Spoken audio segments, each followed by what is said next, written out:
On an icy battlefield littered with the corpses of countless soldiers, the one they fought stands on his knees, utterly defeated. He knows that the sword in his chest is fatal. It's the holy sword that pierced him squarely in the heart. The few that remain alive breathe harshly, glad to see that they finally got him. The devil of the continent, the necromancer Archimonde. Archimonde himself knows he's at death's door. These breaths he lets out now will be his last. The Great Continental War that spanned over 10 years was a joint operation where the Imperial Army took the vanguard, while an elite team infiltrated. He anticipated such a thing and built a defensive line, but it ultimately failed. It was his complete and utter defeat, and it was all because of a single man, a single knight, the leader of the Northern Knight Order, Berkel Rhineland. He tells Archimonde that he did not achieve this victory with his power alone. Countless people have bled and died, and in the end, only his sword was able to reach him. So he should give up now for the peace of the continent. Archimonde tells him to shut up.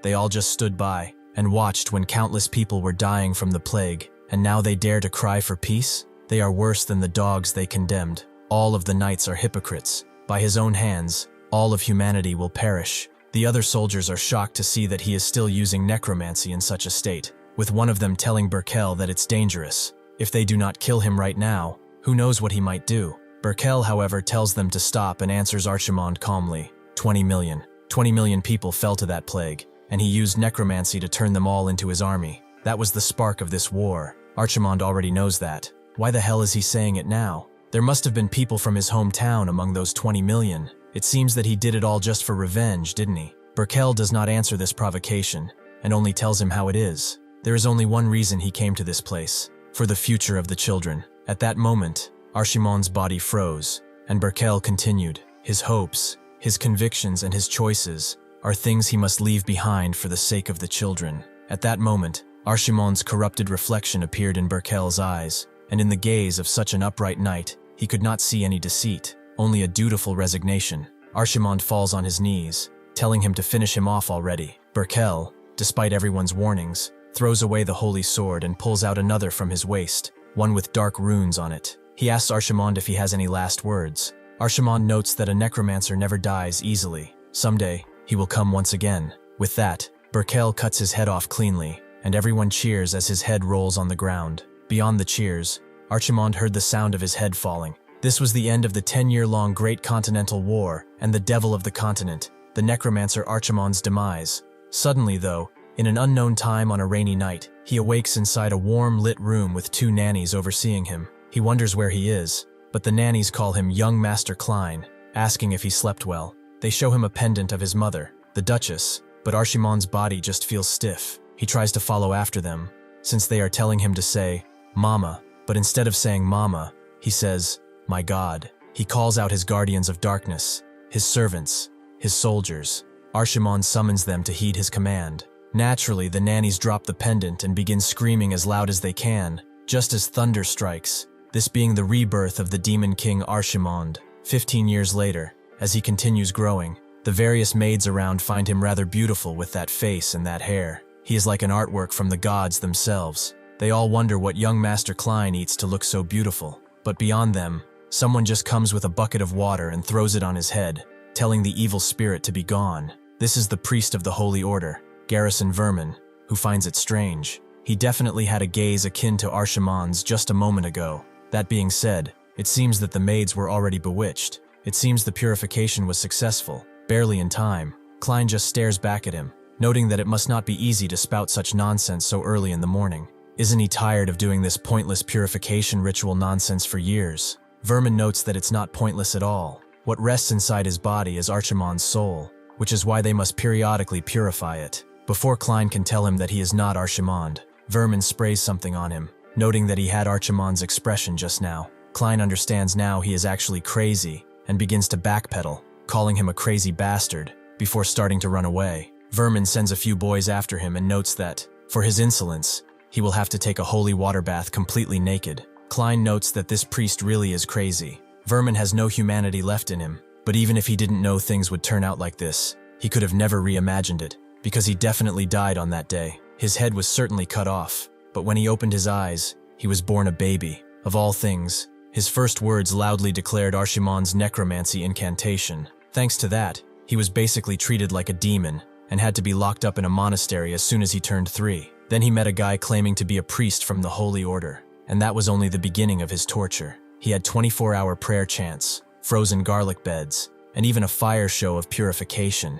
He had to suffer through all these kinds of tortures under the name of purification rituals. And now, 5 years later, he is here on his birthday. His maid, his personal maid Aaron, prays for his distressed state, hoping that he lives as a descendant of heroes and quickly becomes a healthy member of the family. Klein naturally gets annoyed at this little prayer and throws the party hat he had on his head away, with Aaron being a little shocked to see that he threw the handmade hat. Klein notes he got a little too emotional. She must have made it with all of her heart with those small hands, so he apologizes. He really went too far. He should pick it up and wear it right. However, Aaron tells him that the priest made that hat, and sure enough, Vermin arrives with a tear in his eye. He did not expect him to wear the hat he painstakingly made for a week so well. He is truly moved. Klein immediately rips it into shreds, annoying Vermin, who notes that this was definitely Archimond's evil soul. He must be purified already. Suddenly, someone else comes in the room, the captain of the Red Chariot Knights, Dunkel. He asks Vermin if he has finished his purification ritual, and notes that the rumor that Klein is Archimond is already more than 10 years old. Even the Holy Order said there was nothing wrong with him. Vermin lets Klein go, and notes that he is free now, with Klein thinking that this crazy bastard wouldn't even pretend to listen when he spoke, but he plays along with the Knight Captain. He is pretty good with politics, it seems. Vermin notes that he will be on his way now, and also tells everyone that there is always a possibility. Well, the next purification ritual is also on Friday, so he should wash up and clean while keeping his body safe and his mind pure. Klein screams at him to get lost already, with all of his heart, and then sits back down, wondering, is a so-called priest allowed to torture someone like this? Is he even a real priest? He looks like some kind of muscle demon. Aaron hands him a towel and asks if he really is not Archimond. Klein agrees, since he even hates hearing that name, but he also thinks that if he says he actually is, who knows what kind of torture he will suffer through. He ought to just focus on recovering his body, but they're putting him through these purification rituals. Ever since he was reincarnated, he's lived a life under constant surveillance because of the rumor that Archimond was attached to him since his first moments. He had to be locked up in a monastery for a whole 7 years. Now he damns it all. He thought he had finally managed to return to the Duke's estate, but now that priest bastard just keeps following him around. Dunkel notes that he might not look it, but the priest is a proxy. Might there be a reason for it? Aaron wonders what a proxy is, and Dunkel explains it's a title given to the strongest in the Holy Order. Unless one considers the Dukes of House Rhineland, the proxies are unmatched and truly strong people. Aaron likes that the young master's family is super-duper strong, but now she has a question. Who is the strongest Duke in the young master's family? They were all great in their own ways, but now the current 7th Duke is probably the strongest. However, Klein tells her that it was the first Duke who was the strongest. This surprises Dunkel, and he agrees with Aaron, knowing that he liked the first Duke the best. Even now, he is staring at his portrait, with Dunkel also agreeing that it has already been 200 years since the first Duke's family was founded. Klein still finds it hard to believe, but he has to accept it now that Archimond, the Necromancer, was reincarnated into the family of the man who killed him. That night, he had a nightmare of how he was completely and utterly beheaded, thinking that this is a crappy dream. He is Archimond, the one and only necromancer known as the Devil of the Continent. Or rather, that is how things were. He lost himself to rage, and nearly tore the continent apart. And in the end, he was cut down by Berkel Rhineland. But when he opened his eyes, 200 years had passed, and he had been reborn as Berkel's descendant with all his memories intact, no less. Perhaps because he was dreaming of his days as Archimond, the priest Garrison Vermin arrives. He is a crazy bastard who has been torturing him and treating him like Archimond for years. However, that's when Aaron arrives from under his bed, and notes that she heard all of his sleep talking. He said things like destroying the continent and commanding the dead to rise, with Klein telling her to shut up, as she probably dreamt it. A butler comes around, noting that the swordsmanship demonstration is about to begin, but Vermin just ignores him, and thanks Aaron for the report. It seems that the young master will need double the purification this time. After the purification is done, Klein walks with Aaron and the butler, asking what this swordsmanship demonstration is about. The butler explains that His Grace, the Duke, has requested his attendance this time. Klein is surprised to hear that his father called for him this time, and Aaron wonders if she can have this cracker. The head butler tells her that she should not make such important requests of the young master, but Klein tells him not to be so hard on her because she seems to be enjoying it quite a lot. The butler just stays silent, and Klein asks what's going on. His father has never called for a demonstration before. The butler then reveals that, in truth, members of the Branch family have arrived. Klein naturally knows about them and thinks that it seems some annoying pests have arrived. Sure enough, upon getting into the hall, he meets with them, and they immediately start joking around, calling him Lord Archimond and asking if the rumors are true that he rotted away in a monastery for 7 years, and whether he has any good stories. But one of them tells the other to be careful, as he might cast a curse on him or something. These guys are maternal cousins from his father's side, and those fat bastards are from the northern branch, distant relatives either way. As he looks up at his cousins and such, he sees a girl who seems rather disconnected from the others, thinking that she's definitely something special. The ones behind him interrupt his thinking, noting that he must not have heard them. Someone like him in their noble family? How can that be? Another perks up, noting that ignoring his elders while they are speaking is extreme insolence. Klein is just annoyed by their incessant words. He doesn't even remember their names. The reason these unfamiliar Branch family relatives are acting so loudly is simple. It's because this family he was born into is falling apart. The fact that they look down on him, a direct descendant, basically says it all, even with his tainted reputation. Down below, a duel is taking place, with a purple-haired man telling another son of the house, Delin, to stop holding back and fight him properly. However, Delin apologizes to Dalton,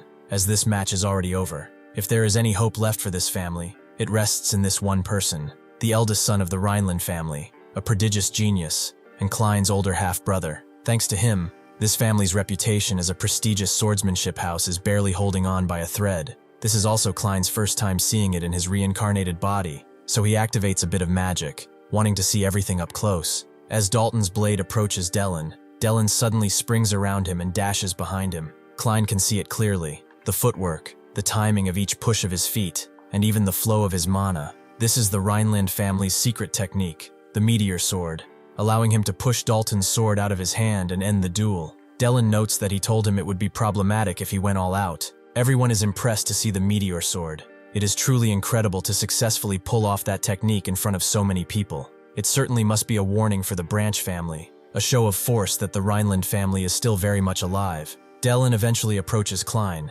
asking how long he has been here. Klein notes that he just came, and Delin tells him that he should have told him he was coming. If his little brother was watching, he would have definitely tried even harder. This guy has exceptional skills, good looks, and a perfect personality. He is basically the son anyone would want. But anyway, why did the Branch family show up again? Klein asks if they are here just to leech off money. Before he can finish, someone calls out for Delin, telling him that he did some excellent work to have already mastered their family's technique. This is the 7th head of the Rhineland family, Heinkel Rhineland, the current head of the family Klein was born into, and his father. To him, Delin's existence must be his final source of pride. As they talk, Dunkel comes around, noting that Delin's level of mana and precision is incredible. Knights his age would not even dare attempt it. It is quite literally an overwhelming talent. Delin notes that he's still a little embarrassed, as it is still not enough, and he has a long way to go. However, Heinkel tells him that a knight of Rhineland must always be the greatest knight in the empire. Those were the dying words of the first Duke, Berkel, and he should engrave them in his heart and continue to devote himself to the sword. Then, Heinkel finally approaches Klein, not with an angry or disappointed expression. He really isn't expecting anything from him. He puts a hand on his head and notes that he still cannot feel any mana from him. Klein apologizes and thinks that showing anger and disappointment is only possible when there is an expectation. Now that any potential of his is gone, he is nothing but a worthless burden. Dunkel feels like he needs to apologize. It is probably because the young master spent his critical years confined to the monastery. Naturally, people from the Branch families begin to talk. Klein hears that the second son of the Rhineland family has no mana. He is nothing like his brother. It seems that those direct descendants are completely incompetent. How could he possibly have the strength to protect this family? Klein naturally does not care about the insults directed at him, but he thinks about Berkel, about what he said, that he is doing this for the children's future. Did he really risk his life for these empty husks that can't even be called people? As the househead and Delin leave, Dalton approaches Klein and naturally begins to pick a fight. He did not expect to see a young lord of Rhineland who cannot even wield a sword. He is acting all high and mighty as a direct descendant, but is an absolute disgrace to this entire family. Klein knows who he is, Dalton Cornell, someone from the Branch family, and notes that fooling around with girls behind the ballroom is the family's pride, isn't it? Dalton asks how he knows such a thing, and Klein tells him that hushing it up with money will never stop the rumors. Is he naive or just an idiot? Before Dalton can go further and ask where he heard such nonsense, Klein just trips him and notes that he must be taking out his frustration on him since he got crushed by Dellen, right? Dalton, who is bleeding a little from his nose, calls him a bastard. He is nothing but a bastard who does not even know who his own mother is. This puts a stop to Klein's walking away, and he turns around, his pupils like pins, and demands to know what the hell he just said. It has nothing to do with his mother, whose face he's never even seen.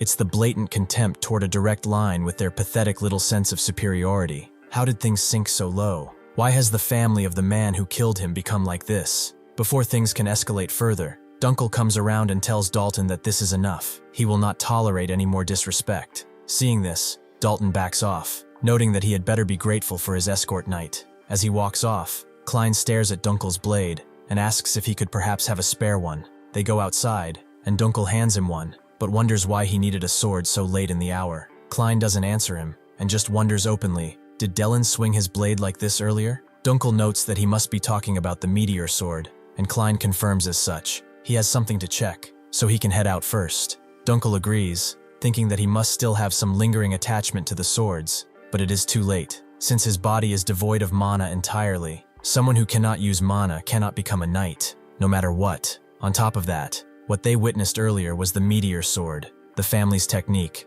personally crafted by the first Duke. Even if he perfectly recreates the sword path, actually pulling it off is impossible. However, to Klein, it is strangely clear. The scene he saw earlier, the footwork, the timing of each push off the ground, the arc of the blade, and even the flow of the mana, feeling it, mimicking it. He feels a wave of power in his eyes, and Dunkel can feel it too, a dark, powerful aura. Sure enough, Klein is actually able to imitate the sword path along with the power of the strike, and completely cuts the boulder in front of him in two, shocking the both of them, with Klein amazed that it actually works. The next day, both Aaron and Vermin are a little impressed, but not by what one would think. They are impressed by Klein being able to hold his breath underwater for over a minute now. With Aaron noting that he definitely is a fish, Vermin agrees. Should they do the next purification ritual in a fish tank then? Klein comes out of the water and screams at them, asking why it's taking even longer today. Vermin is glad that he's done and notes that, for some reason,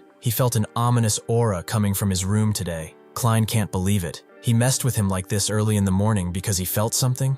Before he can go further, Dunkel arrives and notes that Lord Dalton has sent an invitation for him. Confused, Klein wonders who that is, and Dunkel explains that Dalton sparred with Dellen the other day. He said he wants to apologize for what happened at the training grounds. Klein is surprised to hear that the bastard is apologizing, and he reads the letter, which is basically inviting him to apologize at a hunting competition. It's certainly strange for him to invite him after making such a fuss at the training grounds. He probably just needed an excuse to draw him out. Dunkel wonders if he really is going to go, and Klein sees no reason to refuse. Plus, now he has an ace up his sleeve. In his head, he revisited Dellen's swordsmanship from a few days ago, again and again, and he came to realize something. He can perfectly replicate any technique he has seen once, but he does not know why. Dunkel naturally says nothing about this, and understands that he shall prepare a carriage. Vermin, however, has overheard the conversation. A hunting competition, huh? How about he accompanies him? Klein wonders what he's talking about. Why would he want him to do that? What kind of crap is he planning now?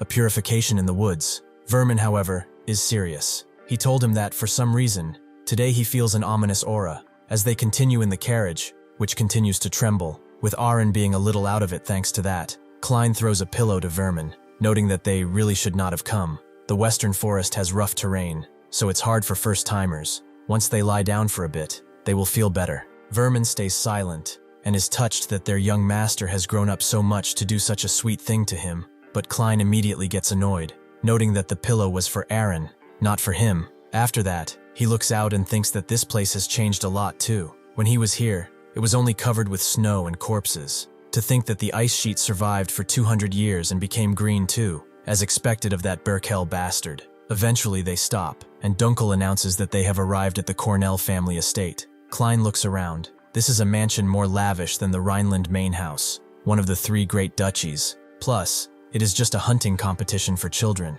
It seems they have enough money to waste on something like this as well. Dalton comes around with his hounds and asks why he is looking at him so intently. The ceilings are high, and the walls are pretty thick around here. It is pretty well built. They just happen to have the money they squeeze out of his direct line as well. But he's been locked up in the monastery for 7 years, so he wouldn't even know anything about how the world works, right? Klein sees that the dogs are basically emaciated and asks, "Since when did the hunting competition become a time to chat?" Dalton appreciates how impatient he is. He prepared this because he knew he'd be like that. He should watch closely, as they are starting now, and let go of the leashes of the dogs. He explains that he's scattered bait all over the middle of the mountain. The sense of smell of a starving dog is up to 100,000 times that of a human. When those beasts, crazed by that scent, run along looking for food, it is extremely easy to hunt them. With that, he shoots 3 of the dogs down and asks if they all saw that. This is a successful hunt in his book. Aaron comes around from puking from the carriage, and Dalton approaches,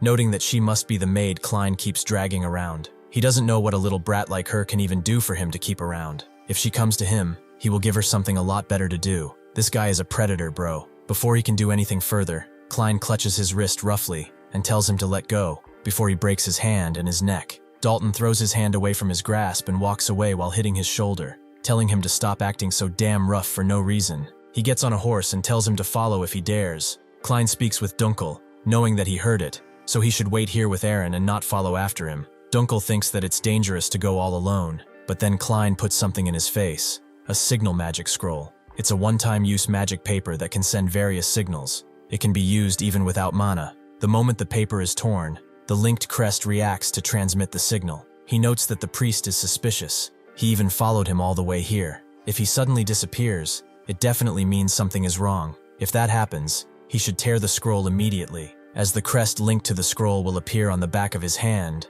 and he will be alerted. With that, he rides off, noting that he will be counting on him, but it seems that Vermin has heard their conversation. Klein rides off into the night, thinking that Dalton could not have gone too far. If he just follows the forest trail, he should be getting to him sooner rather than later. Sure enough, he meets with him. He is standing on a tree trunk, noting that he is a little late, with the corpses of the dogs behind him. Klein gets off his horse and asks what he is trying to pull. Just what the hell did he do here? Dalton doesn't know what he means. It's the grand finale of today's competition. The last prey he is going to kill is him. He is going to cut off his head and throw it to Dellen, and he will also tell him that the Rhineland family truly is a joke, just an empty shell with neither justification nor power left. He won't even have a chance for a final struggle in the first place, as the dukedom belongs to their branch family. He should curse the fact that he was born into such a worthless family, and tomorrow everyone will be gossiping around like this. The fallen sword family of the north. The Rhineland young master died like a dog,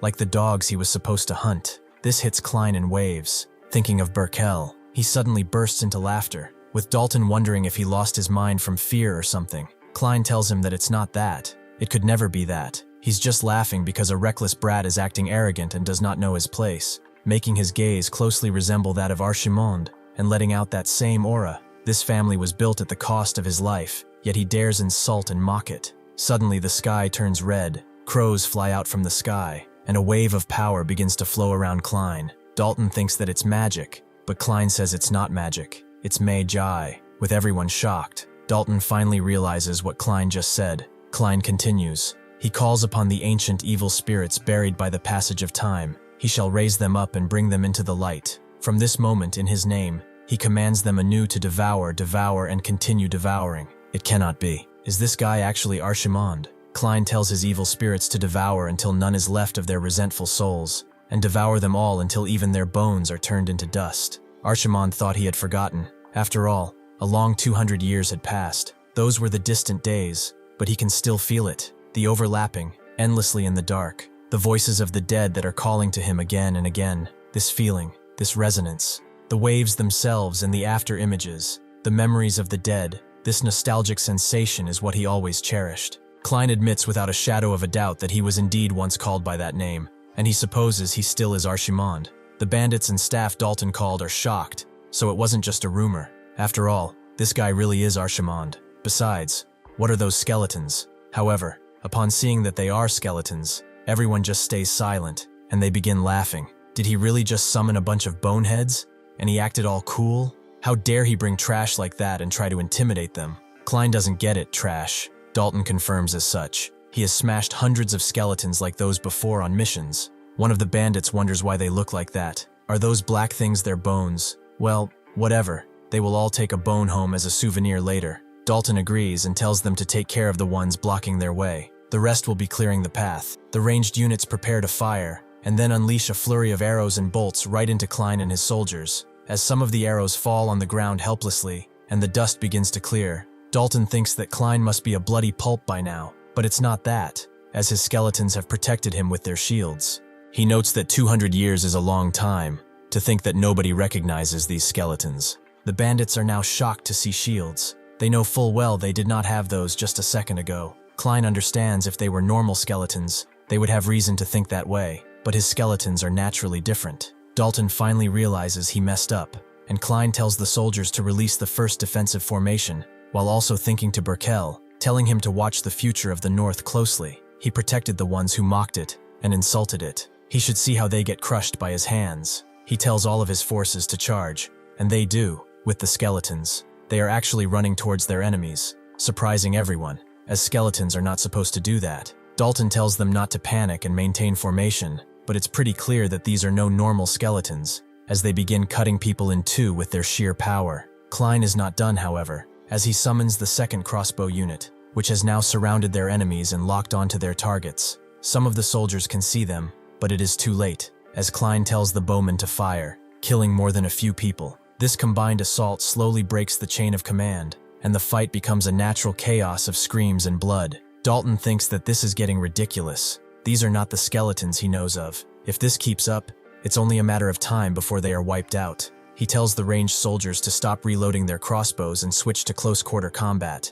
but it seems that nobody is really listening to him at this point. Seeing this, Dalton himself charges into battle, cutting the head clean off a skeleton. He turns around to his men, noting that it worked just like he thought. They should all aim for their heads. However, the headless skeleton swipes at him, and Dalton is barely able to dodge. He is shocked. He definitely cut its head off, so how the hell is it still moving? Klein notes that if they cut off their heads, they cannot get back up. That's what most people think, but he did tell him before all of this started that his skeletons are different. The skeleton simply picks up its own head and puts it back on its shoulders. This is the biggest reason why he, Archimond, could sweep across the continent. His spiritual bodies summoned with Magi do not die easily, and all of them follow his orders and move with tactical precision. They are like elite soldiers that do not sleep or tire. They just obey. The few bandits remaining are on their last legs. Why do these bastards keep coming back? What the hell are they supposed to do now? Klein can see that with his current body, 11 soldiers are his maximum,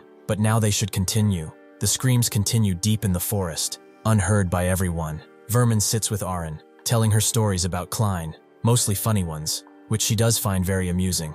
Vermin sees her very happy expression and notes that she must really like the young master. Arin agrees because the young master is wonderful. He is naturally kind and sweet. He even shares his cookies with her. He is probably the warmest person in the entire world, warmest except to his enemies, who he is now slaughtering without prejudice. Even Dalton is getting winded. No matter how much he attacks, the soldiers just do not fall. At the very least, if he could make them stop regenerating, he could take care of them. But that's when he gets an idea. If he takes care of the summoner, the summons should fall as well, right? He sweeps over the battlefield, rushing with all of his power and charges right into Klein, as he has had enough of his undead.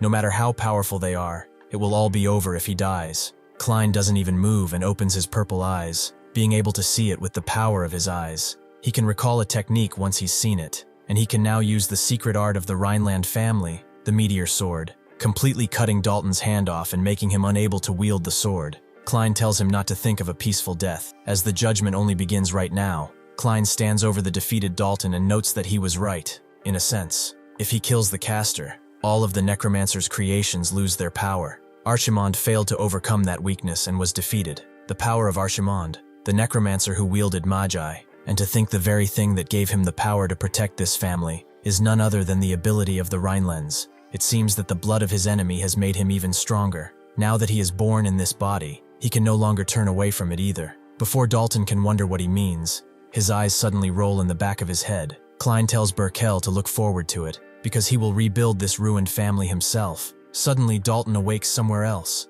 not being able to see anything but this feeling. It seems that he is chained to some sort of chair, and as he regains his vision, he can see as such. Archimond approaches him. He is awake. This is the place where souls arrive beyond the world he once lived in. It is the afterlife created by him, Archimond. In life, he starved and tortured dogs, and routinely abused them under the guise of some sense of hunting. He does remember the look of joy on his face when he killed them. Dalton gets annoyed, and notes that if he's going to spout crap, at least he should make it make sense. If he does not release him right now, he will end him. However, that's when he remembers that his body was cut down by Klein's sword. So why is he perfectly fine? Archimonde tells him that he is already dead. He is simply returning the karma of his past life to him, because that is the role of this afterlife. Dalton refuses to believe this afterlife is real. Archimonde? The afterlife? He should stop spouting nonsense and release him now. Archimonde, however, does not care if he believes it or not. The important thing is that the time has come for him to pay for his sins.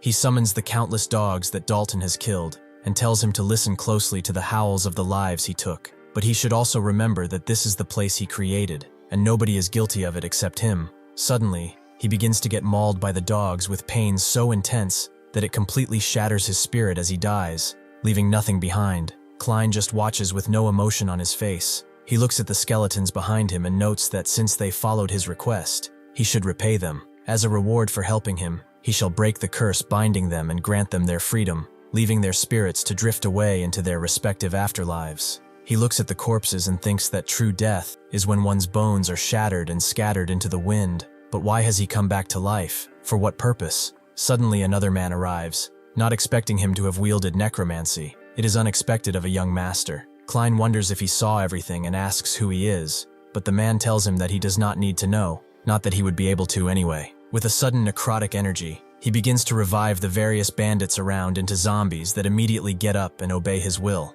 Klein recognizes it as the revival art that controls corpses. This guy is definitely a necromancer. The necromancer notes that Dalton may have failed, but these corpses will certainly be useful. Aaron continues laughing at Vermin's stories, and she calls over Dunkel too, as he should listen to this. Dunkel notes that he will listen to it later, and looks at the signal magic scroll. Why would a young master have something only used for emergencies in his possession? Furthermore, it has already been 3 hours since he entered the fortress with Dalton, but there has not been any news yet. He really has a bad feeling about this. He thinks that he should go and check right now, but before he can get on his horse, 2 guards approach and note that it will be problematic if he leaves his post right now. The hunting competition is still ongoing, so he should wait just a little longer. Dunkel can see the Cornell family crest on their armor. They are Dalton's escorts likely, so they have had an ulterior motive after all. He exclaims that he is the commander of the Rhineland family's exclusive night order, and Klein's escort knight. If they try to stop him any further, he will no longer stand idly by. He hopes they can understand what he means.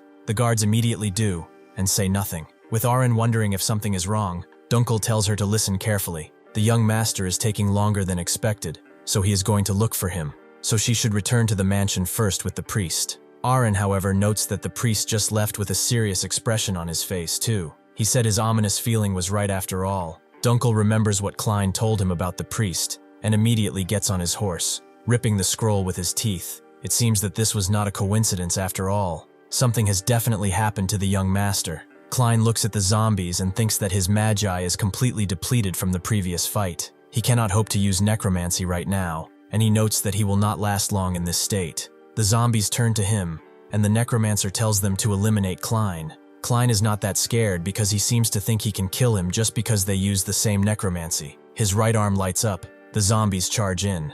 Before the necromancer can react, he realizes that they really messed up.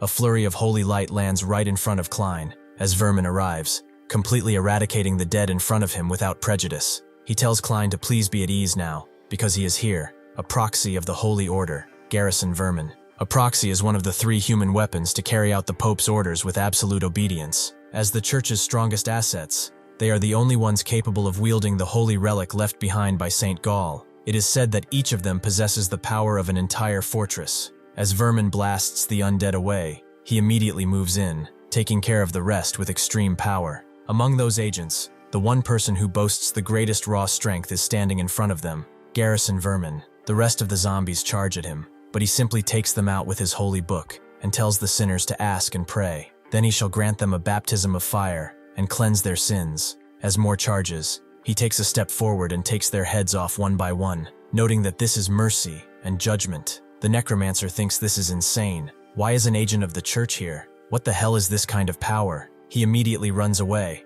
as this was not part of the deal, and it does not make any sense. But suddenly, he is swept off the ground by Vermin, who clutches his head and asks where he thinks he's going. He begins clutching his head roughly, making his eyes almost pop out, and tells him that his prayer is not yet finished. Therefore, be grateful that this judgment has been bestowed upon him in the name of the light. He crushes the necromancer's head in his hand, with one eye rolling to Klein's feet, who is shocked. This guy merely took a step. He merely charged forward, yet only by that presence, by the sheer pressure of his aura. Over 20 bodies were shredded on the spot. He comes to Klein and puts his bloody hand over him, noting that he sensed the trace of necromancy, and rushed over immediately. However, it is quite strange. The energy he had felt does not seem to belong to that thing. Klein notes that this bastard is ready to kill him right here if he slips up. However, that's when Dunkel arrives and asks if he is all right. Klein looks at him, but suddenly feels dazed, and a trickle of blood escapes his mouth. It seems that using necromancy with his body is too much after all. He falls down on his knees, and Dunkel rushes to his side, asking, "What on earth happened? What's with all of this blood?" Klein tells him to stop shouting, as he can hear him. His legs just gave up. Dunkel also wonders where Dalton is, so Klein simply tells him that he killed him because he tried to kill him first. Naturally, the very next morning at the Cornell family estate, this is brought up. Dalton's father, the Count of the Cornell family, Delkin Cornell, slams the table and asks what the meaning of this is. Are they saying Dalton tried to assassinate Klein? His son was a knight. He was a man of honor and loyalty above all. It is bad enough that he is dead, but now they are framing him for assassination. Should they not be focused on finding the real culprit? Heinkel tells him to calm down and notes that, despite a long and arduous interrogation, Klein has not changed his statement even once. There is one more thing. There is a record of 20 mercenaries being dispatched from his estate at the time the two disappeared.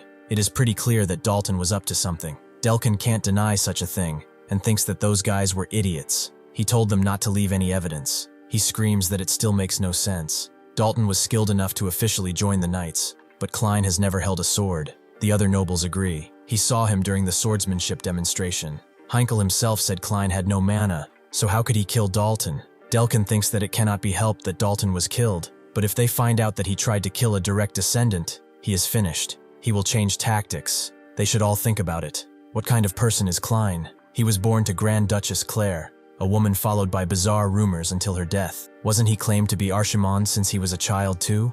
How can they take the word of such a person and frame his son as an assassin? Heinkel tells him to watch his tongue, but Delkin refuses. It is obvious that Klein, who has no talent for the sword, hired someone to kill Dalton, and now he's trying to pin the crime on Dalton. That's disgusting. However, that's when Klein arrives and notes that this is enough out of him. He has been listening, and he's been spouting nonsense for quite some time. He hired mercenaries to kill him, and he simply killed them in self-defense. When a mysterious figure turned them into undead, the priest arrived and helped him. Delkin notes that this is a lie, but Klein wonders, the part about him being Archimond is true then? He made the promise when he killed Dalton that he would restore this family, the one built upon his death, with his own 2 hands. He won't leave it defiled by these vermin. First, he will deal with those collateral branch bastards who dare to mess with him, one by one if he has to. Suddenly, someone arrives apologizing for being late. Layla, commander of the Blue Sacred Spear Knights, has arrived. Klein looks back at her, knowing she was at the swordsmanship demonstration too.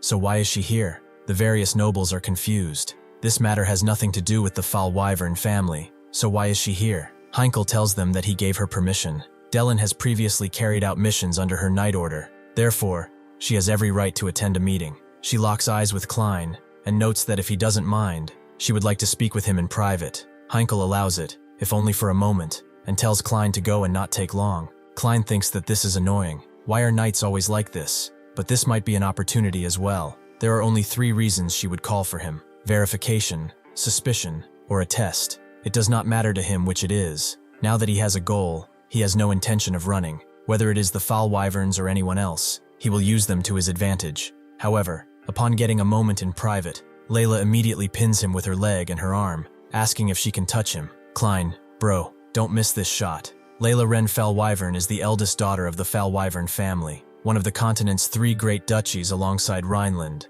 She is a master of spearmanship and a knight commander of the Blue Sacred Spear Knights. The official record of her skill is as follows. During the Western Forest Monster Suppression Operation, while conducting a search operation for civilian safety, she single-handedly exterminated the high-ranking monsters all by herself. Before she pinned him, she asked Klein to follow after her and not act friendly, as they are not a real family anyway. Heinkel did tell him previously that his aunt is Foul Wyvern's second wife, so Layla is his cousin, but she is the daughter of the first wife as well, so biologically speaking, they don't share a single drop of blood. How convenient. She suddenly told him that from this moment forth, is just her personal curiosity, and then she pinned him to the wall, asking if she could touch him. She immediately grabbed his wrist, holding his hand out. It has a soft and smooth texture, not a single scar or blister. It is like the hand of a baby. Klein wonders what the hell she is doing, and she continues, noting that some well-trained swordsmen do not have any calluses. Instead, specific areas become hard, under the index finger where it grips the hilt, or inside the thumb. These tendons cannot lie, but it seems that he has never used a sword, has he? Just looking at his hands, there is absolutely no trace of sword wielding. But what? He defeated an official knight like Dalton and 20 mercenaries. Could it be that he used some other power, perhaps? Klein immediately pushes her away, not expecting her to spew nonsense like this. She wants to ask if he is Archimond or something too, right? How pathetic. However, he thinks that she is rather dangerous. This is not just simple curiosity. That look in her eyes is meant to gauge his reaction and not wait for an answer. Silence will be seen as admission, and hesitation will be confirmation. The easiest answer is to be more confident in his opponent. He asks what if he is, but then she suddenly laughs, noting that such a thing would not be possible. A brat like him being Archimond. Klein's entire world falls on his head, and he tells her to wait a minute. She meant to say something other than brat, right? Layla denies it, so she will say it again. He is way too small to be Archimond. His proportions are pretty bad too. His voice and his build do not have an ounce of presence. In other words, he's just a little brat. Klein holds his head up, the internal damage from her words being too severe. Layla tells him that he is neither Archimond nor a knight. If someone like him can defeat a knight, then she'd give him her lips. Klein is shocked, but then wonders why she would do such a thing. Is that even useful anywhere? Side note, he is now unable to think rationally due to the severe internal damage, and has not realized what she just said. He wonders if this is some political move or bribery, but Layla notes that they are going to be late, so they should head inside. After they go inside, Klein thinks that he was far too complacent. He is the Rhineland family's second son, who was held by the Holy Order for 7 entire years. It is only natural they wouldn't believe him if he said he killed Dalton in self-defense. As they return, Heinkel asks what they discussed, but before Layla can say anything, Klein pulls out his blade and smashes it into the ground, shocking everyone. He then points it at Delkin, and notes that they should not drag this out further. They should settle this like men, the northern way, right? They should face each other in a trial by combat. Everyone is shocked, including Delkin. A trial by combat. It's an ancient northern judicial method used when it is difficult to reach a verdict. There are no restrictions on weapons or techniques, and the outcome of the duel dictates the verdict. Simply put, they fight it out, and the winner gets their way. Delkin asks what the hell he is saying so suddenly, and Klein notes that he's sure there are plenty of reasons, even with evidence that his son tried to murder him first. He tried to pin the crime on him in that process. He insulted both him and his mother. Naturally, only half of that is true. He bears the name Klein, but his true identity is Archimond. He does not harbor any particular feelings for the mother of his second life. He tells him to hurry up and decide. Does he plan on keeping everyone waiting? The nobles are glad someone remembers the old tradition, and that, as it has been a while since they've seen a trial by combat.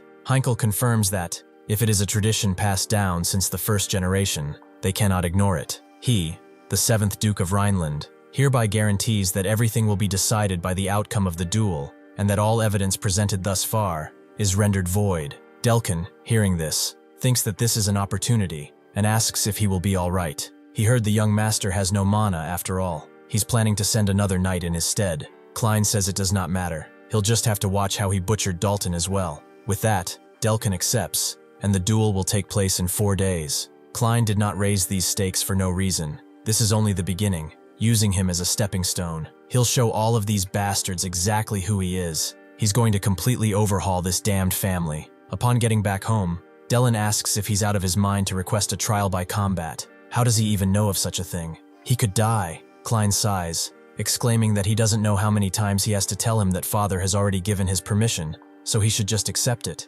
Delin is shocked but says it's fine. Trial by combat allows for a champion, so he can step up for him. Klein tells him there's no need for that. After all, there is only one reason they are the rulers of the North. No matter how much those branch bastards yap and act up, it is because they have father, the strongest swordsman, and he, his successor. Yet he wants to fight in a trial by combat in his stead. He should wake up to the reality that would just be giving them an opportunity to kill the heir of Rhineland. He notes it must be frustrating being unable to do anything simply because he is heir, but this is absolutely necessary for him to change his reputation, so he has no reason to yield to him. However, Delin clenches his fists and explains that when he was born, he was so happy that he had a little brother that he came running in a heartbeat, and that's when he first saw him, an angel. It does not matter if they have different mothers. He lost him to the Holy Order 7 years ago and barely got him back, and now he wants a trial by combat. He suddenly grasps his shoulders tightly and tells him to listen carefully, tears prickling at his eyes, and one even falling down his cheek before he can continue further. However, Dunkel arrives and apologizes for interrupting, but it seems that Duke Cornell has designated his champion. It seems that it's a man who goes by the name of Randall. He is an excommunicated knight from the Empire who made a great name for himself. The reason for his excommunication was uncontrollable bloodlust. He sits in a tavern alone, a tavern filled with dead people that he killed. He pours himself a drink and thinks about his opponent, the young master of Rhineland. Well, it has been quite a long time since he heard the screams of a boy. The next day, Dunkel hands Klein the sword he requested, which he crafted just as he asked, but he should be careful just in case. As soon as it clashes with a mana-infused sword, it will naturally shatter. Klein is pleased with this, and with that, they should be on their way. Klein stops as he enters the arena, with everyone surprised that he actually showed up with Duke Cornell, just as pleased. He also asks Heinkel if he is all right with this. His champion is a knight from the Empire. He might be quite a handful for a man with no mana. It is not too late to send out the eldest son, right? Heinkel chooses to ignore these provocations, and Klein wonders where his opponent is. Why hasn't he come out yet? Suddenly, he sees a shadow looming over him, and his opponent grabs his shoulder, not too harshly, asking if he is Klein. Randell notes that he is much younger than he heard. That is good. Those arms of his are so thin. He wonders what sound they will make when they snap.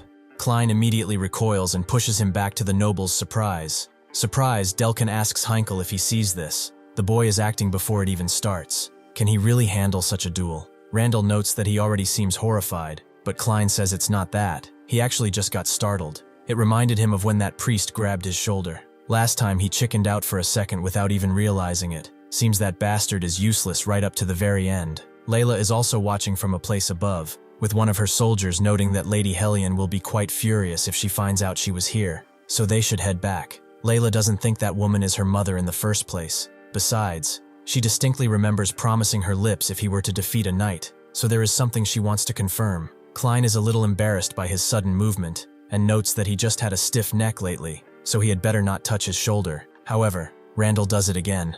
Klein reiterates that he specifically told him not to touch him. Is his ear stuffed with muscle as well? Then again, that's exactly why the Empire abandoned him, right? Randall is naturally annoyed by this, but this is truly excellent. That foul, foul mouth of his. He will make it scream instead of speak. Klein unbuttons his suit just as Randall's fist crashes into the ground roughly, but he sees that he is only left with a suit, with everyone shocked that Klein actually disappeared from view. Suddenly he appears behind Randall, as expected. A head-on clash will be rather tough if he takes a hit from that massive body. He will be the one flying apart. He has to admit it, but this isn't a situation where he can win easily. The nobles think that he dodged well enough, but how is he supposed to be a monster like that? Even a graze would probably shatter his bones. Delin looks at his brother and remembers what he said. He was right, naturally. The family's fate is on the line, so he cannot just do as he pleases. However, he also cannot accept something like this. Randall charges in, with Klein dodging his strike and using his own blade to try and hit him, but Randall simply grabs his arm and sword and throws him away roughly. He lands with his sword stuck in the ground, and Randall immediately is on him again, as if he can win just by dodging. Why doesn't he try using his little necromancy? Isn't he the great Archimand? Instead of being scared, however, Klein is annoyed. Should he just use necromancy and kill everyone here then? Seeing his malevolent aura, Randall immediately begins to back down, sweat all over his face. He wonders what that was just now. There definitely was something there, but that ominous aura, it was too much for a boy to exude. Delkin wonders why Randall is acting like that, and Heinkel is a little surprised too. Klein tells Randall not to worry too much. He won't use anything like necromancy because he is a Rhineland after all. He thinks that this is a place to prove himself with a sword, therefore he will not use necromancy. Everyone is shocked by his words, and they begin cheering for him, as this is what a trial combat should be about, and they should keep going. It seems that it wasn't a bluff after all. Randall, hearing the cheers that are against him, thinks that it must have been a coincidence after all. He is several leagues above him in both stamina and strength, and besides that, the brat has no mana. The strength of the Imperial swordsmanship lies in not holding back on mana, by pushing every sense to its absolute limit. Like breath, muscle, and blood flow, one can hunt down the opponent with a single burst of extreme power. This is what Randell is doing now, but Klein dodges and can see it. His technique, his mana capacity, even the arc of his blade. He can see every last thing. Randell continues pushing and unleashes a devastating strike onto him that goes further than just a blade swipe. As the dust settles, he sees that Klein has disappeared again. Did he actually read every trajectory of his sword in that short of a time? Klein is right above him, ready to strike, and notes that with a body that size, his back is completely exposed. With that, he unleashes the meteor sword. Everyone is shocked by him using that technique, with Randall thinking that it doesn't make sense either. This bastard does not have any mana, so how in the hell did he do something like this? However, Layla is completely and utterly bewitched. It seems that Klein has game. Before this happened, Heinkel talked with Dunkel and told him that normally he would have stepped up himself, but he knew already he should not act on personal feelings. If he stepped forward, the prestige of the family would have fallen further, but the opponent is a knight from the Empire. Klein has no chance of winning. Dunkel wondered why he permitted a duel. Heinkel told him that he stepped up to defend the honor of his late mother, even when he was falsely branded as Archimond and locked away in the monastery. He could not save him. What right does he have to stop him now? In the end, it seems that he cannot protect anything, not his child, and not even his family. Dunkel, however, told him not to worry, as the young master does not fight losing battles. That's what he meant. The northern swordsmanship family, Rhineland, to endure the brutal frozen fields. They pare their mana consumption down to the absolute minimum. The imperial swordsmanship is predation. It's overwhelming the opponent by unleashing all mana at once. It is also temperance, to strike at the opponent's opening with minimal mana.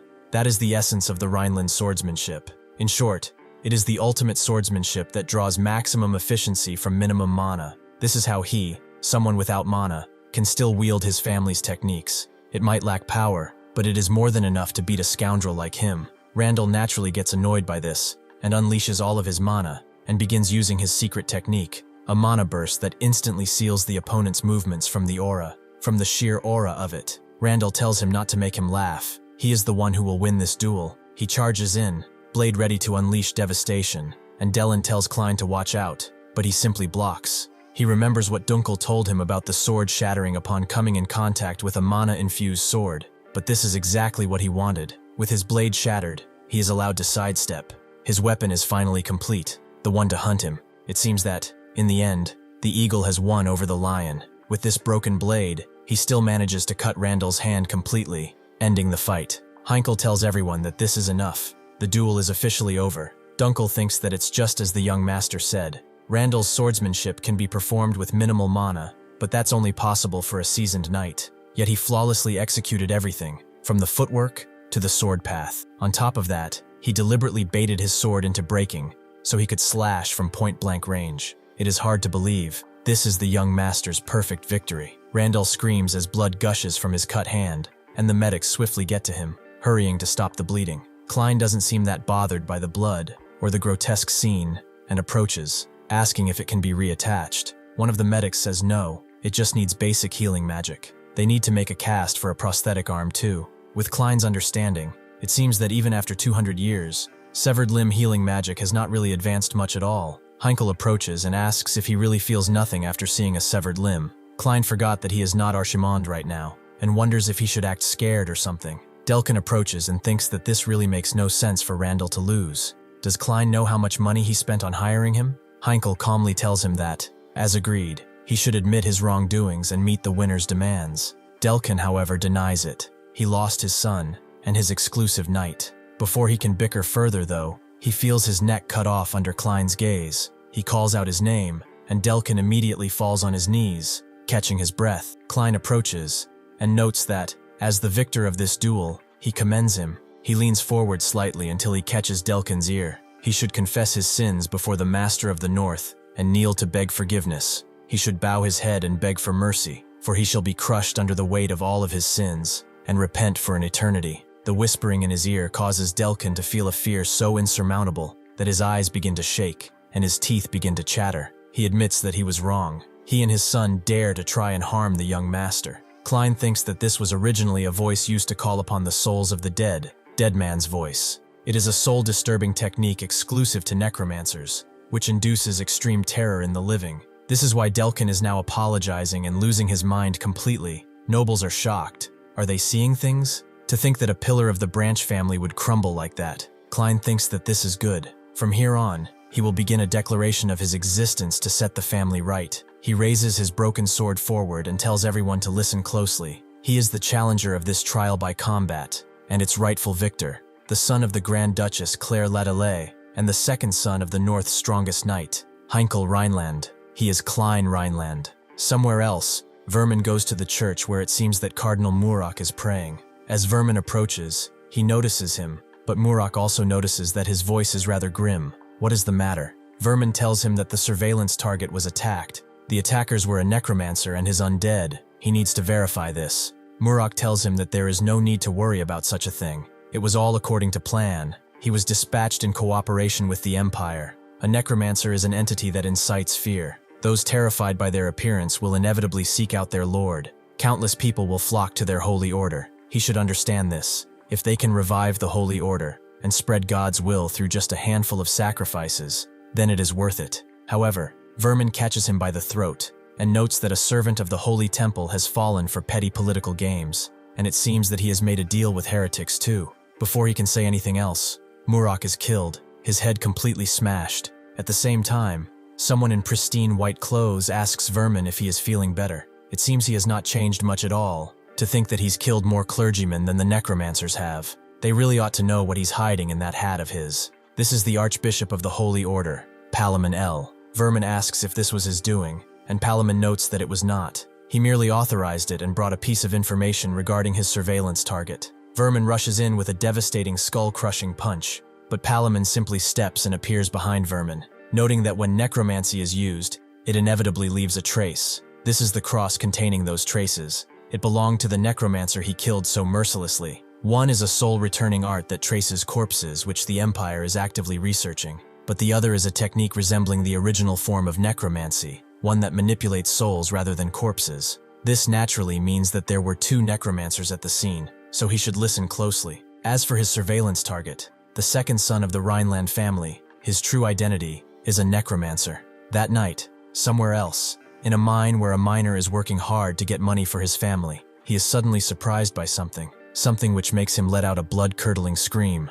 The next day, Aaron looks at what she made and thinks that this is a disaster. She ended up making a doll of the young master's face, and it seems to look exactly like him too. Naturally, Klein says nothing and lets her have her fun. A week has passed since the trial by combat, in which Klein defeated Randell, who came out as the champion, with the family technique, then successfully extracting Count's confession with the dead man's voice technique, and publicly announcing his existence in front of the Branch family's faction. He thought he was finally going to be acknowledged, but the real problem is that this 15-year-old body of his still lacks the stamina to keep up. He tells Irene that if she's done playing, she should hurry up to her room and sleep.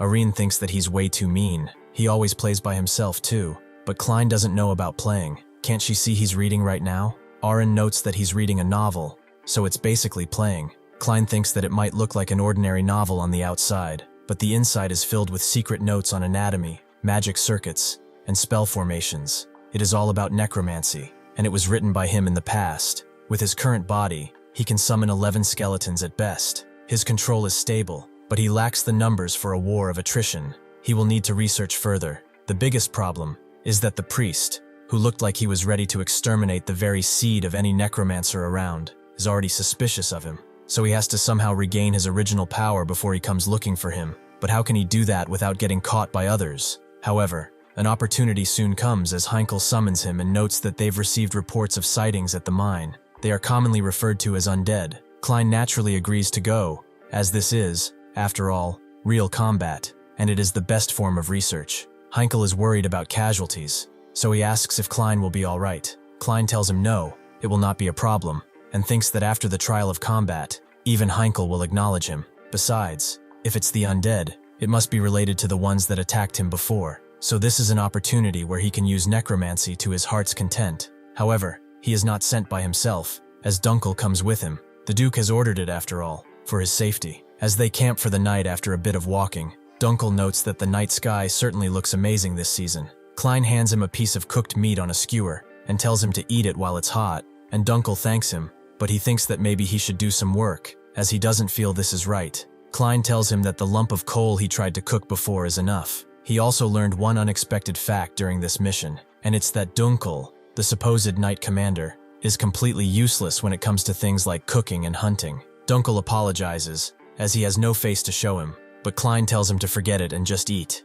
He thinks that he spent over a decade running from the Allied Knight Order, so this much is nothing to him. Dunkel looks at him and notes that when he watches him, he feels that he is very different from others his age, hiding his talent with a sword and his spirit during the trial by combat. Because of that, he sometimes thinks he actually might be the reincarnation of Archimond. Klein looks at him and tells him to never say such a thing in front of the priest, with Dunkel agreeing. Archimond was a demon who turned tens of millions of northerners into undead though, so suddenly the winds begin to change, with Dunkel thinking that it's only a weather phenomenon, but it's actually Klein who tells him to never speak of that matter ever again. Before Dunkel can answer, they suddenly hear screams from the town nearby, as it seems the undead have entered the city and are terrorizing the populace. Naturally, Dunkel swiftly arrives and takes care of the undead, but he also looks back at Klein, who is easily taking care of his own share, and asks what he is doing. He should go and save the people. After they are done with the last of the undead, the populace thanks them for their help.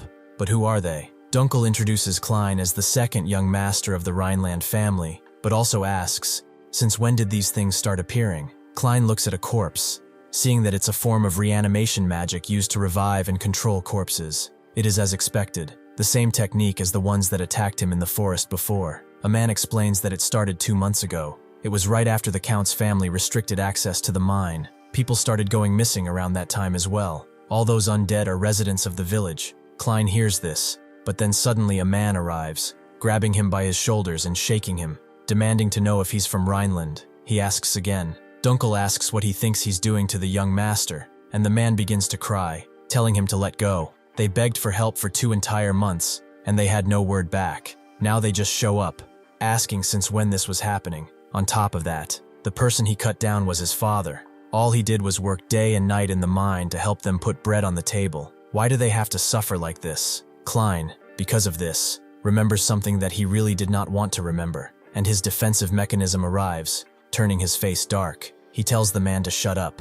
Why is this any of his fault? He wasn't the one who turned his father and the others into the undead. If he wants to vent his anger, he should pick the right target. Despite his harsh words, he does not leave them be. He summons a bit of magic and begins chanting. He commends the innocent spirits who died in sorrow. He shall light the guide's lantern to illuminate their path. He, Klein Rhineland, shall uphold their will, so they should follow his guidance. With that, he draws the souls out of the restless undead, and they begin rising into the air, talking with Klein, telling him something that nobody else can hear. As Dunkel wonders what he sees, a man says that it's soul resonance. It's a technique said to have been used 200 years ago, during the plague in the north to liberate the dead.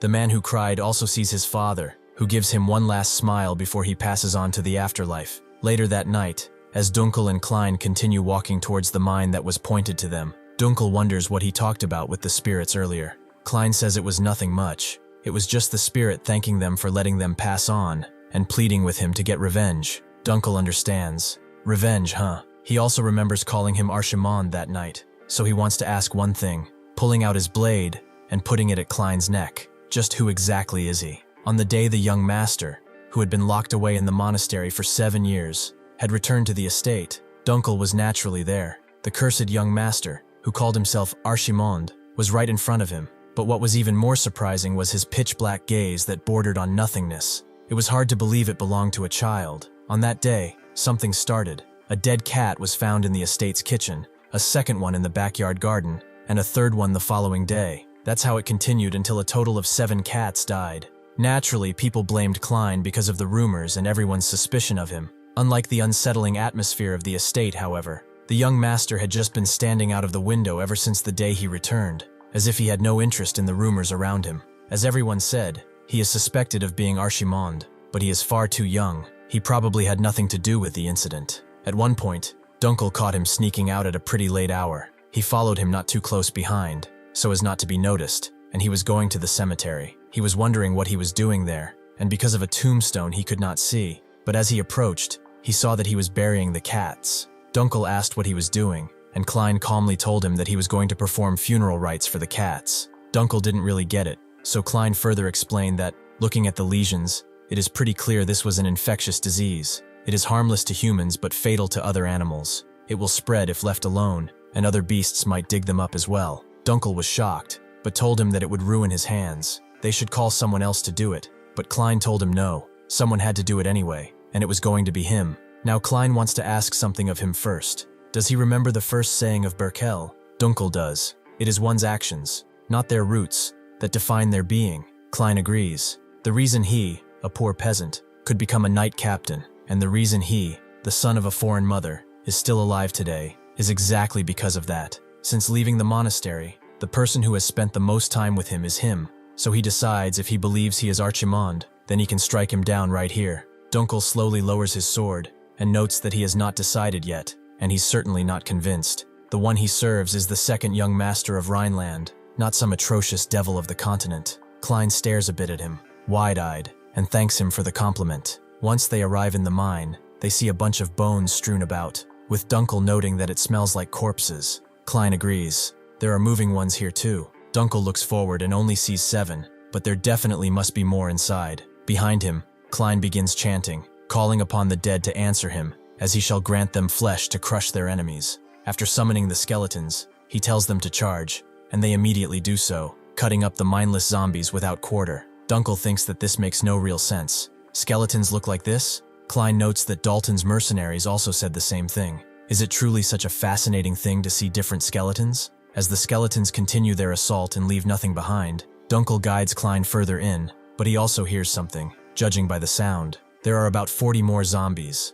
They are completely outnumbered. Instead of answering, Klein puts his hand forward, noting that he releases the bindings that shroud their bodies and frees their souls bound in agony so that they will obey his command. Dunkel wonders what he's doing, and Klein tells him he is converting the subdued undead into allies. It is a basic strategy when necromancers fight each other. Well, this should be enough to put up a fight at the very least. The zombies begin approaching, and they move in a circle formation with the skeletons, with the vanguard immediately charging forward. Klein tells the rear guard to support the attack and keep breaking through. With this, the skeletons continue their assault, being unopposed. Dunkel thinks that it's hard to believe, even while watching. Skeletons are considered low tier at best, even among the undead, but they can move like this? They are moving like actual soldiers. Eventually, the rest of the zombies fall, with Dunkel thinking that they annihilated a force more than 4 times their size. Just what in the world is this? Klein breaks him out of his stupor and notes that from this moment forth, it's just the 2 of them.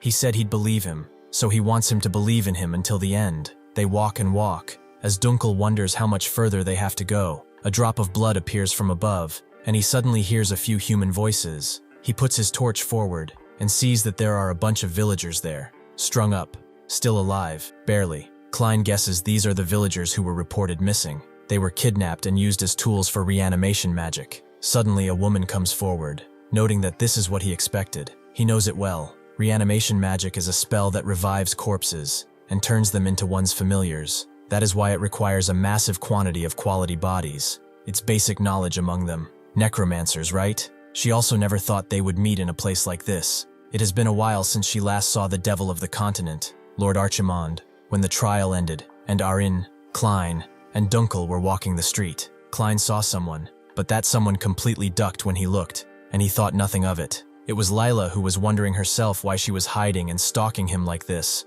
but the blush on her face said everything there needed to be said. Necromancer is a word derived from the words corpse, necros, and divination, mantaya. It refers to those who summon souls to receive oracles. However, after that day, that word became an object of absolute horror. The great catastrophe where tens of millions of undead invaded the continent, the Archimond incident. This unprecedented grand army, which neither ate, rested, nor died, completely ignored conventional warfare methods and literally devastated the entire continent. The war was only brought to an end when the hero Berkel Rhineland struck down their master. Afterward, naturally, those fascinated by that power began to research necromancy one after another, but it was limited only to reanimation magic. In the end, the necromancers of today have been reduced to mere second-rate magicians who just raise corpses to fight, just like the one in front of him right now, who dares to call him by his name and introduce herself as Pale, a necromancer. They all sit in silence for a bit, with Dunkel wondering why she called him Archimond.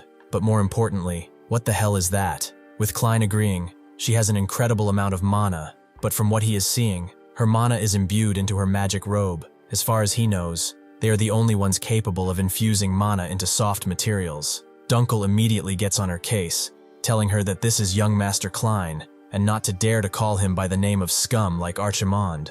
Naturally, Pale was just kidding. She supposes it was pretty rude to the young master of Rhineland, but she does know that the rumor about him, and the unfamiliar magie she felt from him, means that he's definitely a necromancer like her. But how can she put it? For a necromancer to use a sword is just a little crude. Dunkel tells her to stop spouting nonsense and answer his question. What did she do to those people who put her up to this? Pale tells them that a true necromancer does not rely on mere tools. They command souls and control death itself. With these words, and her reanimation magic, she seeps dark miasma into the ones that are strung up.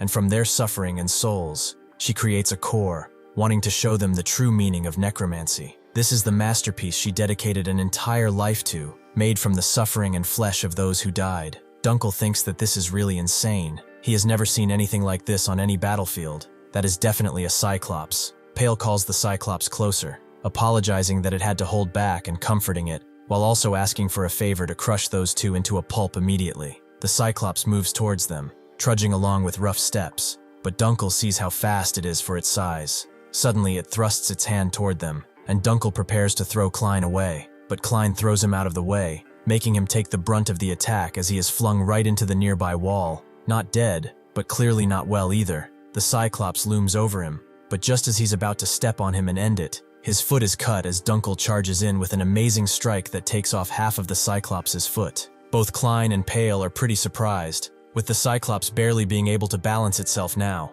Pale, however, just claps. That was quite a splendid strike. But even with that level of talent, he cannot hope to leave a scratch on her masterpiece, with the Cyclops' leg growing back out of nowhere. With that, it charges in again, but Dunkel thinks that it does not matter. The young master threw himself onto the front line to save him. He cannot believe he dared suspect such a person of being Archimond ever. There is only one way to repay such a shame, and that is to put his life on the line and win.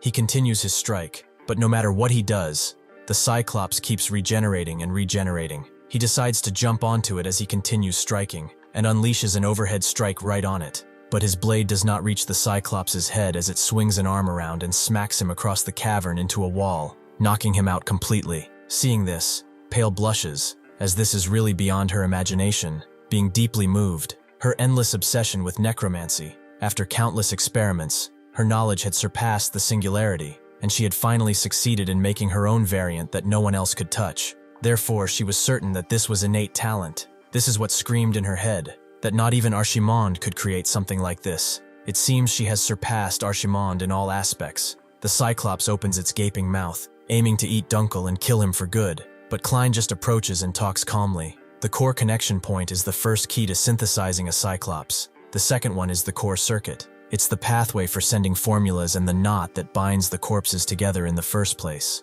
That is why its limbs grow back even when it is cut off. It is also the source of its regenerative power. How does one kill such a thing? Beating on its body like Dunkel did is a waste of time. All it takes is destroying a single core, and it's over. Then that core, just where exactly is it? A Cyclops' core does not stay in one place, since that one spot is a vital point directly linked to its death. It constantly wanders around inside the body, just like how blood flows through veins. Pale sneers, and tells him that it's impossible to find it, because it keeps moving. Didn't he hear her earlier that this is a masterpiece she dedicated her entire life to making?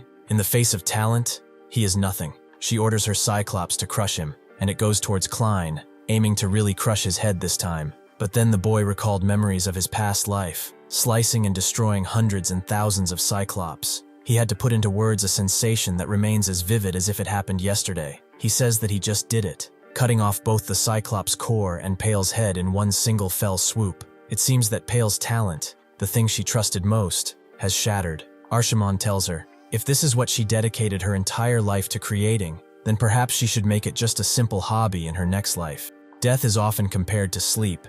Just as a body drenched in fatigue is freed from the weight of everyday life, perhaps a body drenched in life is also thought to be freed from its karma. However, that is not the case. Pale suddenly wakes up somewhere else, in a place filled with floating caskets, and nothing else. Archimond is glad that she is awake. This is the place beyond the world where the souls live. It's the afterlife, more precisely, his afterlife. Pale tells him to stop speaking such nonsense, and let her out of this place right this instant. Archimond notes that saying she wishes to live means she does not understand the situation. so they will begin the judgment of her sins in the name of Archimond. Pale naturally knew that name, the textbook for fellow necromancers and a disaster recorded in history. The monarch who created an unprecedented grand army of demise, the devil of the continent and the beginning and end of all necromancy. He is the one who commanded tens of millions of dead, the king of necromancers. He tells her to come closer. Archimond, pointing one finger at her, and her body begins moving on its own without her being able to do anything.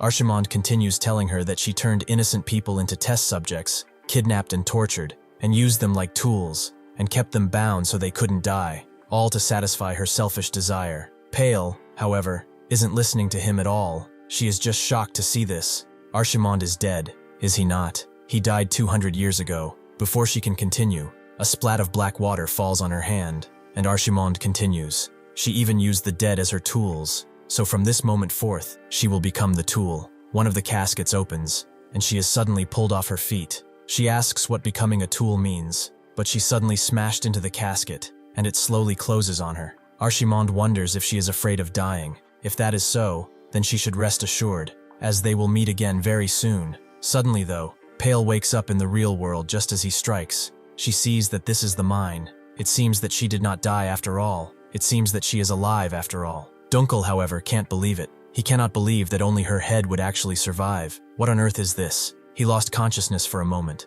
But what the hell happened? Did the young master do all of this by himself? To begin, Pale asks, what the hell happened? Why is she like this? Klein simply asks how it feels. Has she finally come to her senses? She should probably realize her situation by now. There would be more dignity in it. Suddenly though, Pale sees Archimond right next to Klein, who tells her that he told her they would meet again. It seems that this was not a dream after all. Could it be that the rumors about Klein were true? Before she can ask, Klein presses his index finger on her lips and tells her to shush. He requires information. Who sent her to the north? How many more of her there are? Where they were sent? When? And why? If she does tell him, he promises a painless death. But if she refuses, he will grant her eternal life. And yes, in her state like this, forever. He wants to see just how long she can last without shedding a single tear about it. After a while, Dunkel notes that he has written everything he has dictated, and Klein understands. He supposes there is nothing more to get from her, so they should go, as he is getting sick of this mine.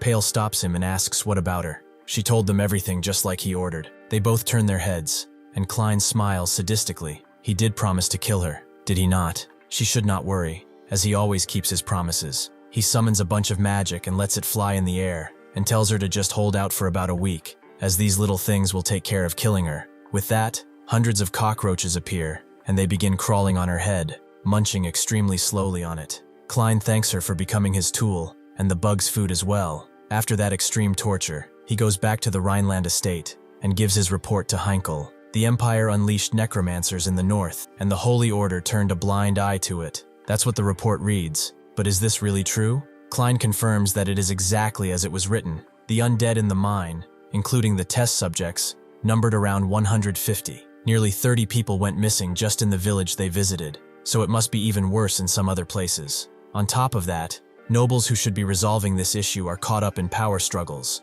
Heinkel calls over the head butler and tells him to dispatch the night order to the locations Klein mentioned, with the butler asking if he should request reinforcements from the border. Heinkel tells him to send a letter. It's better than doing nothing. Then he turns to Klein, telling him he has done a great thing. Klein tells him it was just luck. If it weren't for Dunkel, he would have died. He also thinks that, since the situation has gotten complicated, they decided to keep quiet about necromancy for the time being. That's assuming Dunkel keeps the secret. Heinkel also has something for him. He originally intended to give him a few more missions, but it seems there is no need for that. This is the token of a Rhineland knight. For now, he will start as an apprentice knight. Considering what he's accomplished, though, it might not feel like it's enough. Klein, however, takes the badge and puts it on him, noting that it is far more than expected. Heinkel likes this answer and dismisses him, noting that he must be tired, so he should go and get some rest. After getting out of the room, the butler notes that, in an enclosed space, over 70 undead, a giant type undead,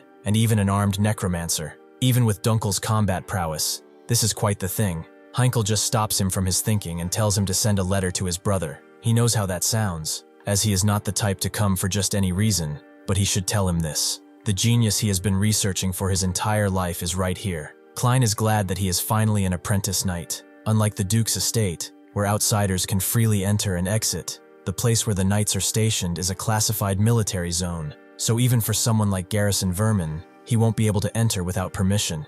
That bastard is certainly suspecting him. He's probably itching to perform a purification ritual on him, but he will never see him again. He had already made up his mind the day he killed Dalton. He resolved to restore this family to its former glory, and now that he is an apprentice knight, the next step is clear. Suddenly, Aaron appears behind him and hugs him from behind, almost pulling him to the ground, with Klein asking, "What is it? Did they run out of cookies in the room or something?" Aaron points at him and asks if he thinks cookies are the only things she cares about, ignoring the crumbs around her mouth. Klein just tells her to go to the kitchen and ask for more, as they will give it to her. But Aaron also came to tell him some news. The priest is here right now to visit him. Klein naturally replays what happened with the priest, and Vermin appears behind him, asking if the mission went well. He has been waiting for him, as they have quite a few things to discuss. At one point, while he was young, Klein was hiding from the church children who were looking for him because it was almost time for the purification ritual, and they were certain that Vermin would get very angry, but he would naturally forgive him if he were to come out now. Klein didn't even think about it. That bastard did the same thing last time before he hanged him up naked. After they got lost, though, Klein remained in the tree, and he dozed off before suddenly waking up and seeing that it was night. He tried to get off the tree, thinking that it was time to head back, but that's when he heard something below him. Northern grizzly bears, the predator native to the north. They are incredibly aggressive and enjoy a cruel hunt. Their claws are built specifically for shedding and deboning their victims. Without necromancy, he was just a snack to them. He has no choice but to wait until they leave, but this northern weather really is seeping into his bones. He gave everything he had for the northerners who died so unfairly, and yet he was reborn into the family of the man who killed him. And even here, he is still living his life on the run. He would never admit it, but he was getting tired of being called Archimond. Suddenly, though, as his consciousness faded and came back to him, he realized he was in Vermin's hold, who asked if he was finally awake. Klein wondered if he froze to death, and if this is hell, and Vermin notes that it's naturally not. He's bringing him back after finding him unconscious in a tree. Klein wondered what happened to the grizzly bears, and Vermin told him not to worry, as he personally took care of them. Klein told him to put him down, as he would rather die than be carried by him, but Vermin saw he was running a fever, so he should just stay still. Klein wondered why he even saved him in the first place. If he had left him there to die, he would have really died. He thought he wanted him dead more than anyone. Vermin told him that a star does not create its own darkness. It simply shines where it is. A young life is the same. They do not know right from wrong just yet. The future of a young being. Nobody has the right to cut off that potential. However, if that being chooses to become darkness itself, in other words, if he is the real Archimond he's been looking for, then he should watch himself, as he will kill him with his own 2 hands. Vermin tells him that it has been a while, and Klein agrees with Vermin, nodding. Vermin notes that he had some urgent business at the order, but while he was there, an old friend of his gave him something rather interesting. Klein recognizes it as ectoplasm, and it seems to be detecting his demonic energy. Vermin explains that a necromancer appeared when he was attacked in the forest, and he took care of that bastard himself, as he knows. But there is something rather interesting here. According to this device, there wasn't just a single necromancer trace, there were 2. That's what it is indicating. Klein can hear that his voice is calm as usual, but he can hear it after facing countless masters, peerless ones, and monsters. Archimond's intuition is screaming a warning. He wonders, can he handle him with his current strength? What if he uses his ability to copy his techniques? But that is something like that is impossible. He'd have to survive seeing his technique first. So him against Vermin, that could not happen in a million years. He tells him to perform necromancy right this second. He is giving him a chance out of respect for their history. If it's just soul-returning art to control corpses, he might just report it to the Order, and that will be that. But if it's the original form of necromancy that manipulates souls, if it is the same technique formula used by that man, then he will not be escaping death today. Klein can see the countless warriors that came to kill him, and thinks that he's a bastard who did nothing but water torture him under the guise of a purification ritual. But it's pretty funny that someone he used to know said something quite similar to him. He did not understand what he meant back then, but when he said that, he understood for a brief moment that this is simply the justice he believes in, and he knows it's not because he hates him. He was a loser, and that's why he died. But now he wants him to use necromancy right here. He'll kill him if he's Archimond. He should cut the crap. He will decide who he'll become, and he won't run away from him further. Vermin thinks that he has no choice if that is the case. He will just force him to use necromancy. He lets go of the flask and charges in with a punch, with Klein thinking that he has to dodge it somehow. Just once. Just this once. If he can use it, if he can do it once, then he will be able to do it again and again. Sure enough, he is actually able to dodge Vermin's strike, shocking even him. As the flask falls down, people notice that something is going on, and that a priest is attacking the young lord. Klein thinks that he should attack him while he is distracted, but his sword is gone, with Vermin having already grabbed it from its sheath on his hip.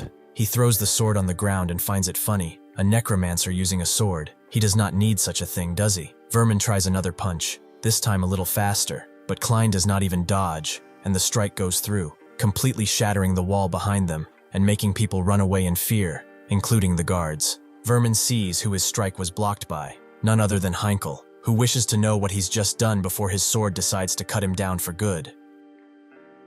Thank you for watching. See you next time.